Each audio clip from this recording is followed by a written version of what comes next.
Hi, and welcome to day 4.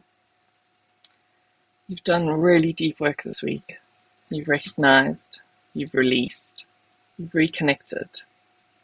Today, we're going with something really gentle. Today, we're going to learn how to regulate, tools for those hard days.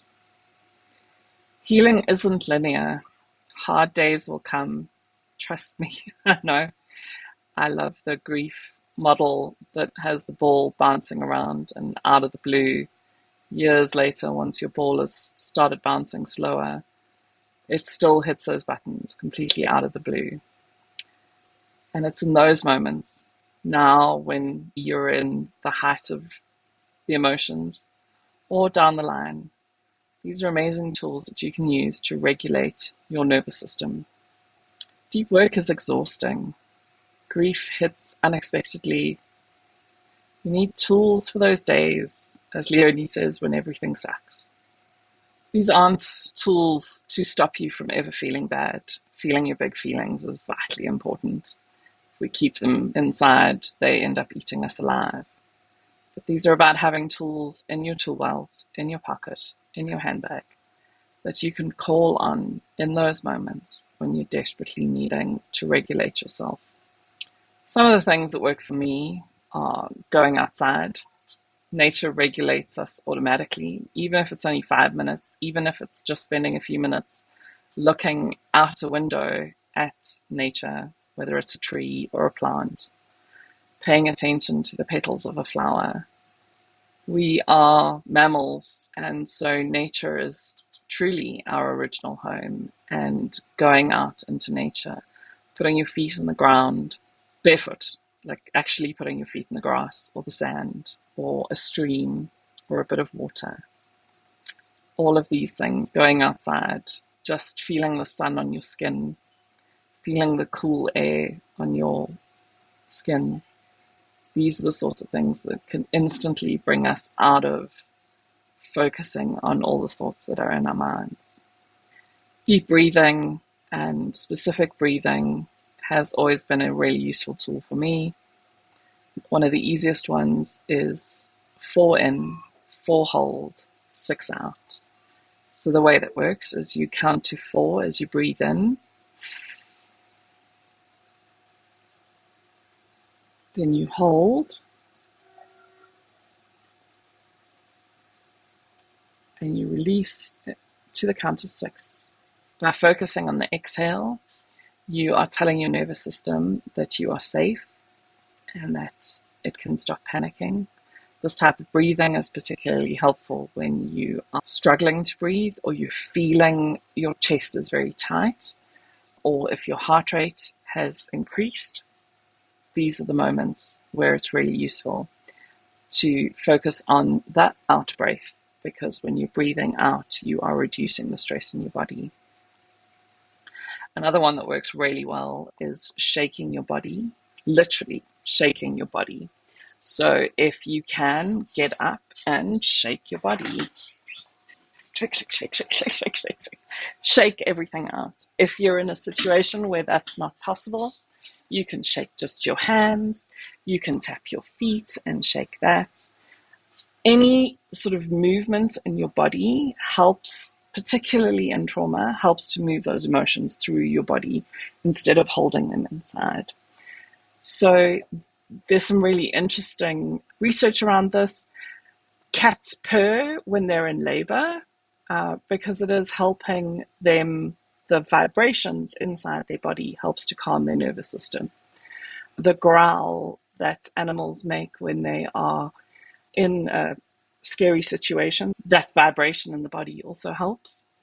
For example, if an animal has been chased by a cheetah and it manages to get away, it often will shake and you'll see their bodies shaking. If you've got small dogs, or actually I've seen large dogs do it as well, who are scared of thunderstorms, they react by shaking their bodies. That is a way for them to move their emotions out. So you can just do little shakes if that's all that you can do, even if it's just sort of tapping on your legs. Otherwise, shaking your whole body really helps to move emotions through your body. Another one that can really help is hydration. Having a sip of water,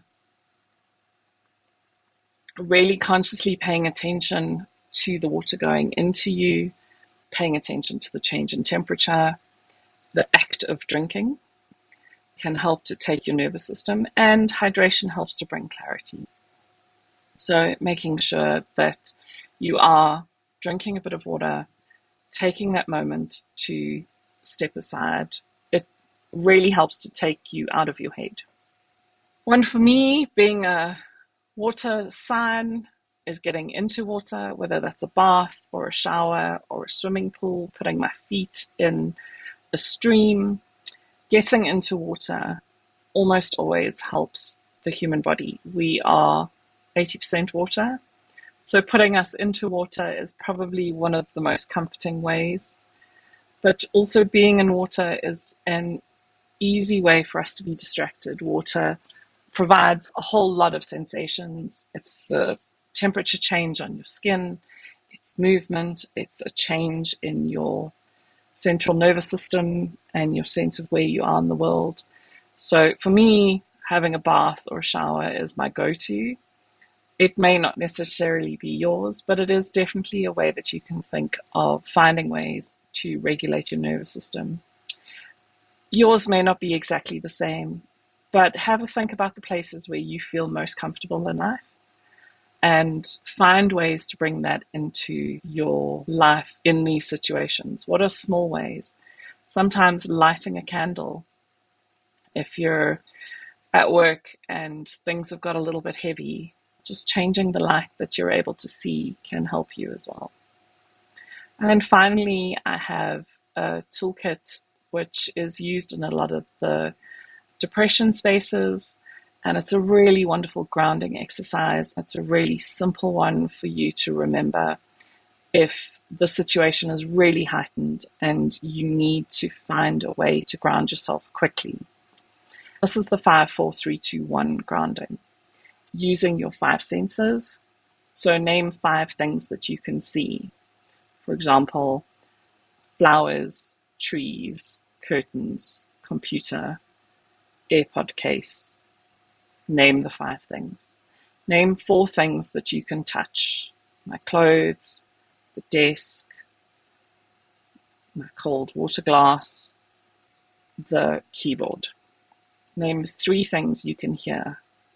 Birds, the machine behind me, the rustle of the wind in the trees.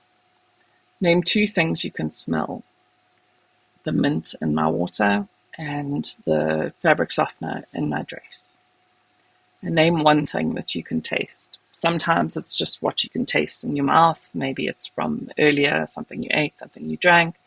Maybe you need to put something in your mouth to taste it. So the minty water, the cold water, maybe it's chewing gum, anything that you can taste. And by going through your 5 senses, it takes your mind off whatever is spinning you in the moment. And it's a really useful tool because you can do it all in your head. You don't need to do it out loud. But it is also a really wonderful tool if someone is trying to help you. This is something that you can give a partner or a friend or a colleague to say, this is a great exercise. Remind me when I'm spinning. So pick one of these tools or find your own and try it today. You don't need to do them all perfectly. There are coping strategies, tools for when feelings show up, and they always will. Tomorrow, we rise. We look at your path forward. I can't wait to see you there.